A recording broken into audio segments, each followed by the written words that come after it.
తాకట్లో ఉన్న మీ బంగారాన్ని విడిపించి ఆ రోజు ఆన్లైన్ రేటుకి కొంటాం. Sharma gold company. నమస్కారం, శ్రీమాత్రే నమః. Welcome to Suman TV. నేను గీతాంజలి. ప్రస్తుతం నేను కాకినాడ శ్రీపీఠంలో ఉన్నానండి. ఎంత అదృష్టం అనిపించింది. అమ్మవారు ఎంత దివ్యంగా ఉంటారో. పరిచయం అవసరం లేదు. ప్రత్యేకించి ఇవాళ మనం మాట్లాడబోతున్నాము పీఠాధిపతులు, శ్రీపీఠం వ్యవస్థాపకులు, ప్రముఖ ఆధ్యాత్మికవేత్త. గత 35 సంవత్సరాలుగా ఎన్నో ఆధ్యాత్మిక, ధార్మిక, సేవా కార్యక్రమాలతో మనందరికీ ఎంతో సుపరిచితులు వారే శ్రీ శ్రీ శ్రీ పరిపూర్ణానంద స్వామీజీ. వారితో మాట్లాడి మనకున్నటువంటి ధర్మ సందేహాలను నివృత్తి చేసుకుందాం. గురువుగారితో మాట్లాడదాం. స్వామీజీ నమస్కారం అండి. నమస్తే. మీ దివ్య చరణాలకు నా నమస్కారాలండి. చాలా సంతోషం. చాలామంది అమ్మవారి సాధన చేస్తూ ఉంటారండి, మంత్రం తీసుకుని మంత్ర జపం చేస్తూ ఉంటారు. సిద్ధించిందా లేదా అనేది ఒక ప్రశ్నగా మారిపోతుంది వాళ్ళకి. అది ఎలా తెలుస్తుంది అసలు? ఇది పెద్ద టాపిక్, చెప్తాను. అంటే ఇవన్నీ చేస్తూ చెందుతారు, కానీ నేనందరికీ ఒకటే మంత్రం చెప్తా. ఓం హ్రీం నమశివాయ అని మంత్రం చెప్తా. ఓం హ్రీం నమశివాయ. ఎందుకంటే సహజంగా నమశివాయ అనగానే శివుడు అనుకుంటారు. అందులో ఎక్కడ శివుడు లేడు. నమశివాయ మంత్రంలో శివుడు లేడు. నా అంటే నభము, ఆకాశం. మా అంటే మరుత్, గాలి. షి అంటే శిఖి, అగ్ని. వా అంటే వారి, నీళ్లు. యా అంటే యజ్ఞం, పృథివీ. పంచభూతాలే పంచ అక్షరాలు. అంటే పృథివీ, ఆపహ, తేజస్సు, వాయువు, ఆకాశం. ఇది స్టెప్స్ కదా. ఈ సాధనలో ఒక్కొక్కటి మెట్టు ఎక్కుతూ ఎక్కుతూ ఎక్కుతూ ఆకాశ మండలాన్ని దాటినప్పుడు మనకేముంటుందంటే ఇంక అక్కడి నుంచి చీకటి, మాయ. ఆకాశాన్ని కూడా దాటితే మాయ. ఆ మాయ నుండే ఇవన్నీ వచ్చాయి. తస్మాద్వా ఏ తస్మాదాత్మన ఆకాశ సంభూత ఆకాశాద్వాయు వాయోరగ్ని అగ్నేరాప అద్భ్య పృథివీ అని మనకు మంత్రం ఉపనిషత్తులు అవి చెప్తున్నాయి. అంటే ఈ పంచభూతాలకి పైన మాయ అనేది ఉంది, చీకటి. అదే హ్రీం అనే బీజం. హ్రీంకారం అనేది మాయ, మహామాయ, దట్టమైనటువంటి మాయ. ఏవీ కనపడదు. మాయ అంటే ఏంటి? ఏదీ కనపడదు. ఏది ఉందో అది లేనట్టుగా, ఏది లేదో అది ఉన్నట్టుగా భ్రమింపజేస్తూ ఉంటుంది. మాయ యొక్క మరో లక్షణం. మొదటిది ఏదీ కనపడనివ్వకుండా చేస్తుంది. రెండోది ఉన్నదాన్ని లేనట్టుగా, లేనిది ఉన్నట్టుగా భ్రమింపజేస్తూ ఉంటుంది. ఇది మాయ యొక్క మరో లక్షణం. సో ఇంతటి మాయ అనేటువంటిది నేను దాటాలి. ఓం అనేది నా గమ్యం. నా హోమ్ ఈజ్ ఓం. ఓం అనేది ఓం కాదు, అది నా హోమ్. నేను చేరాల్సిన నా గమ్యం, నా గృహం అది, నా లక్ష్యం అది. అక్కడికి నేను వెళ్ళాలంటే మాయ నాకు దారి ఇవ్వాలి. ఆ ఓం అనేది నేను చేరాలి నా సాధనలో. ఇక్కడ యా అంటే పృథివీ, వా అంటే నీళ్లు, షి అంటే అగ్ని, అంతే కదా. మా అంటే గాలి, అలాగనే నా అంటే ఆకాశం. అంటే భూమి, నీరు, అగ్ని, గాలి, ఆకాశం. ఇది దాటాను.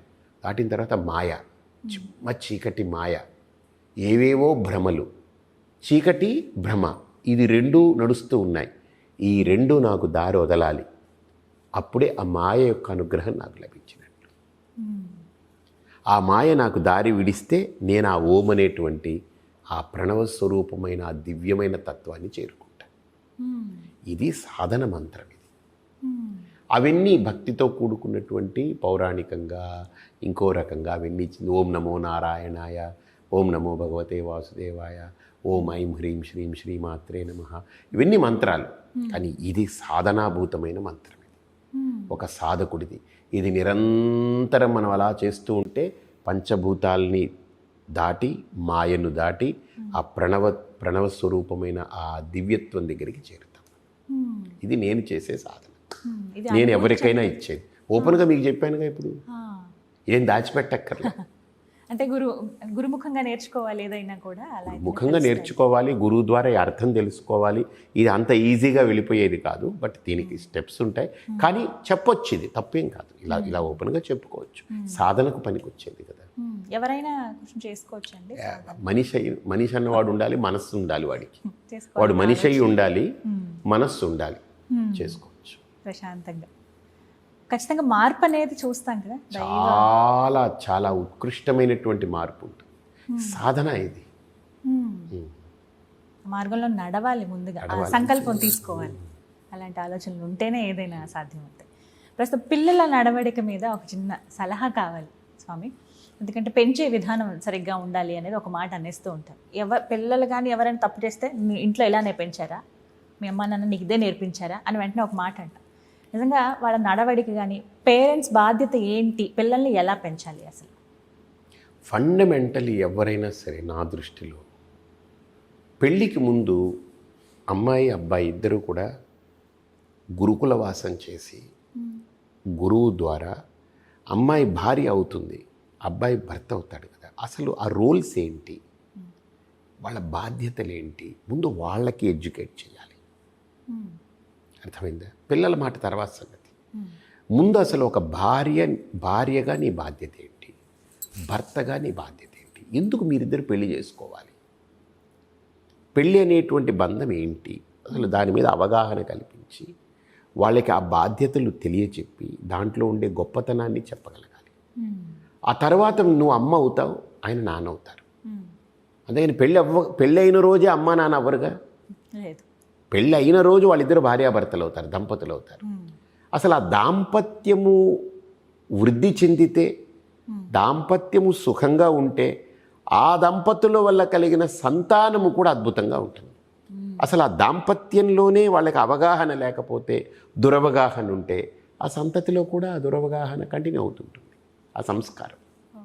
కాబట్టి నా అభిప్రాయం ఏంటంటే, సమాజంలో అమ్మాయికి పెళ్లి చూపులైంది, అబ్బాయిని కుదిర్చారనుకోండి, వాళ్ళిద్దరు దేశుడు గురుకుల వాసం చేసి ఒక సరైనటువంటి గురువు యొక్క మార్గదర్శనంలో ఒక భార్య అంటే ఏంటి, భర్త అంటే ఏంటి, ఒకరి మీద ఒకరికి ఆ అభిప్రాయము, ఆ నిష్ఠ, ఆ రకమైన కమిట్మెంటు, ఆ లవ్, ఆ ఎఫెక్షనేటు అది ఉండాలి. క్రష్ అంటారు చూసారా, అది కాదు. అది వస్తుంది పోతుంది. క్రష్ ఈజ్ ఓకే, యాక్సెప్టబుల్, అదొక ఫీల్, వస్తుంది పోతుంది. కానీ love, it should not be a lust, it should be a love, deeper sense. లోపల నుంచి ఆ ప్రేమ, ఆ అనుబంధము, ఆప్యాయత ఒకరి పట్ల ఒకరికి అది ఉన్నప్పుడే ఏమవుతుందంటే, అసలు ఒకరి పట్ల ఒకరికి సరైన ఆప్యాయత, అనుబంధం కుదిరితే ఒకరికొకరు ఇచ్చిపుచ్చుకునే క్రోమోజోమ్స్లో కూడా అవి పాకుతాయి.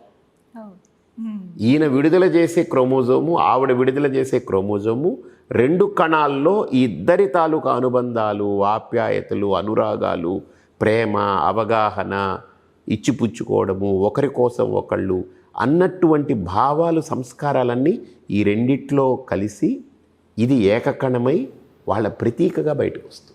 అందుకే కొంతమంది పిల్లలు భలే ఇదిగా గౌరవంగా ఉంటారు, తల్లిదండ్రులన్నా భలే ప్రేమగా ఉంటారు. ఆ మదర్ అండ్ ఫాదర్కి ముందు హస్బెండ్ అండ్ వైఫ్ అనేటువంటి రిలేషన్షిప్లో వాళ్ళు దాన్ని తెలిసి పొందారో తెలియకుండా పొందగలిగారో రేర్గా చూస్తుంటే కొంతమంది పొందుతారు. అది ఆ కంపాటబిలిటీ అంటారు, ఆ సోల్మేట్నెస్, ఆ కంపాటబిలిటీ. అది వచ్చినప్పుడు పిల్లల్లో కూడా ఒక అద్భుతమైన వికాసం వస్తుంది. ఎందుకంటే వీళ్ళ విత్తనాలే కదమ్మా, అది వీళ్ళే కదా క్షేత్రము, విత్తనము. మరి పుల్లటి మామిడి అంటు తీసుకొచ్చి వేసి ఎంత మంచి దాంట్లో వేసినా నాకు తీయగా రాలేదని తిడితే దాన్ని పట్టుకుని ఆ నేలను తిరిగితే ఉపయోగం ఏంటి? కాబట్టి భర్త భార్య, సో వీళ్ళిద్దరూ కూడా ఎలాగుండాలి అని అంటే, ఆ కలయిక అనేది ఎక్కడ వాళ్ళ నుంచి వాళ్ళు శారీరకంగా కలిసిన తర్వాత ఏ రియాక్షన్ తోటైతే మరో జీవి భూమి మీదకి వాళ్ళ ప్రతినిధిగా వస్తుందో దాంట్లో వాళ్ళిద్దరూ ఏకమై కనపడుతూ ఉండగలగాలి. అంతేగాని విడివిడిగా కనపడకూడదు. వీడికి అన్నీ ఇలా అయ్య పోలికలు మొత్తం అంతా పనికిమాలి ఎదవా చవటాన్ని లోపల అనుకునేలాగా, లేకపోతే వీడికి మొత్తం ఈ గయ్యాలి గంప వీడు అది ఎక్కడి నుంచి వచ్చింది అనేటువంటిది ఆవిడని అనుకునేలాగా అలాంటివి ఉండకూడదు కదా. So what I feel that. కాబట్టి పిల్లల్ని మనం ఏమనొద్దు, అవన్నీ మనం భూమి మీదకి తీసుకొచ్చే మన ఫుట్ ప్రింట్స్ అవి, మన ముద్రలు అవి. మన ముద్ర మనం ఎలా వేస్తున్నామో దాన్ని బట్టి ముద్ర పడుతుంది. తేలికల్లా వేసామంటే అది కూడా తడిపొడిగా, మసగగా, అటు ఇటు బ్లర్గా పడుతుంది. అది తీసుకొని కరెక్ట్గా స్ట్రాంగ్గా మనం పర్ఫెక్ట్గా వేసామనుకోండి, కరుగ్గా కంటిగా పడుతుంది. అలా ఒక భర్త భార్య అనేటువంటి బంధం కూడా ముందు చాలా తల్లి తండ్రి తర్వాత వస్తారు. ముందు భార్య భర్త, దానికంటే ముందు ఒక స్త్రీ ఒక పురుషుడు, దానికంటే ముందు ఇద్దరు మనుష్యులు. ఆ మానవత్వం ఎంతవరకు తనలో ఉంది, అది ఉందా లేదా ముందు. ఫస్ట్ మానవత్వం తర్వాత స్త్రీత్వం పురుషత్వం, అది అయిన తర్వాత భార్య, ఆ తర్వాత భర్త, అది అయిన తర్వాత తల్లి తండ్రి. అసలు ఈ ఫండమెంటల్స్ లేకపోతే మానవత్వమే అక్కడ సగం సగం ఉండి, స్త్రీత్వము పూర్తిగా లేక, పుంస్తము పూర్తిగా లేక, భార్యత్వము సరిగా అర్థం కాక, భర్తృత్వం అర్థం కాకపోతే అవన్నీ పిల్లలు అలాగే ఉంటారు. కానీ అలా ఉన్న పిల్లల్ని సత్ప్రవర్తన కలిగించవచ్చా, వాళ్ళకి మార్చవచ్చానంటారా? అంటే ఎలాగంటే ఇప్పుడు మనం బంగారంతో ఒక ఆభరణం చేసేసాం, ఒక ఆర్నమెంట్ వచ్చేసింది. ఇప్పుడు దాన్ని కరిగించలేం, దాన్ని వాడాలి. దాన్ని ఏం చేస్తారంటే కొద్దిగా అట్టుకొట్టి ఇట్టుకొట్టి కొద్దిగా నొక్కులు తీసి లేకపోతే ఏదో చుట్టేసి ఇంకా వాడుకుంటాం అంతే. రిపేర్ చేయడమే. పిల్లలు నేననేది చేతలోనే ఆ బ్యూటీ వచ్చేస్తే ముందు మనకు మళ్ళీ ఆ తర్వాత డ్యూటీ అక్కర్లేదు కదా. ఆ డ్యూటీ అక్కర్లేదు కదా, కరెక్ట్. చేతలోనే డ్యూటీ. అందుకనే పిల్లల్ని బాగు చేయడం అనేది ఏ వ్యవస్థకి ఏ ఇన్స్టిట్యూషన్కి అప్పచెప్పకండి, అది తప్పది. పిల్లలు పుట్టక ముందే ఆ గర్భంలోనే గర్భ సంస్కారము అలానే జీవ సంస్కారము వీళ్ళల్లో కలిగించగలగాలి. వీళ్ళకి ఈజీ అది. పిల్లల్ని తీసుకొని మార్చడం అనేటువంటిది అది చాలా, అది లాస్ట్ స్టెప్. అది ఇంకా విధి లేని కార్యం అది. పాపం వాళ్ళు ఏంటి చెప్పండి, వాళ్ళ అమాయకత్వం పిల్లలు, వాళ్ళకి ఏం తెలుసు. ఆ సంస్కారాలతో నింపి దింపితే అలానే ఉంటుంది కదా. కానీ కొంతమందిని చూస్తాం కదండి, వాళ్ళకి అన్నీ నేర్పిస్తూ ఉంటారు, భగవద్గీత నేర్పిస్తారు. అదే నేర్పుతారు, చేస్తుంటారు. బట్ స్టిల్ నేను అనేది ఏంటంటే ఫండమెంటల్ ఫౌండేషన్ తల్లి తండ్రి యొక్క పాత్ర. తల్లి తండ్రి కంటే ముందు వీళ్ళు భార్యాభర్త యొక్క పాత్ర, భార్యాభర్త కంటే ముందు స్త్రీ పురుష పాత్ర, స్త్రీ పురుషుల కంటే ముందు మానవత్వపు విలువలు, మానవత్వంతో కూడుకున్న వ్యక్తిత్వము. ఇక్కడి నుంచి మొదలవుతుంది మానవత్వము, స్త్రీ పురుషులు, ఆ తర్వాత భార్యాభర్త, ఆ తర్వాత తల్లి తండ్రి. ఇది ఈ ఆర్డర్ ఆఫ్ రియాలిటీలో వెళ్ళాలి. కానీ చాలా సంతోషం స్వామి, మళ్ళీ మీ సమయం కుదిరినప్పుడు నా అడ్వైస్ కూడా ఏంటంటే మంచిగా రాత్రి హాయిగా పడుకునేదానికి మంచిగా కంటి నిండా నిద్ర, ఉండాలి. ఏమండి, కడుపు నిండా మంచి తిండి, కంటి నిండా నిద్ర, హాయిగా మనస్సు నిండా తృప్తిని పెట్టుకుంటే వాళ్ళకి ఏ రోగాలు రావు, ఏ రోస్టులు ఉండవు, హాయిగా ఉంటాయి. ఏముండదు. కడుపు నిండా తిండి, కంటి నిండా నిద్ర, మనస్సు నిండా తృప్తి ఉందనుకోండి, వాడికి ఏంటండి ఇంకా వాడి జీవితం. అంటే మీరు ఇలాంటి గొప్ప వాళ్ళ దగ్గరికి వచ్చినప్పుడు ఒక్కొక్కరి దగ్గర ఒకటి నేర్చుకుంటాము. ఇక్కడ నేర్చుకునేది అయితే ఇదే, హాయిగా తిండి నిద్ర అని ఉండాలి ముఖ్యంగా. అది కదా మెయిన్ ఫండమెంటల్ థింగ్. మంచి ఆహారం కష్టపడినా అంటే ఆహారం కూడా ఏంటి, నెక్స్ట్ డేని డిస్టర్బ్ చేయని ఆహారం ఈరోజు తీసుకోవాలి. అంటే నిన్నటి ఆహారం ఎలా ఉండాలి, ఈరోజు డిస్టర్బ్ కాని విధంగా ఉండే ఆహారం తీసుకోవాలి, అంతే కదా. మీ అమూల్యమైన సమయాన్ని కేటాయించి ఎన్నో ముఖ్యమైన విషయాలు తెలియజేశారు. మా సందేహాలన్నీ కూడా నివృత్తి చేశారు గురువుగారు. ధన్యవాదాలండి.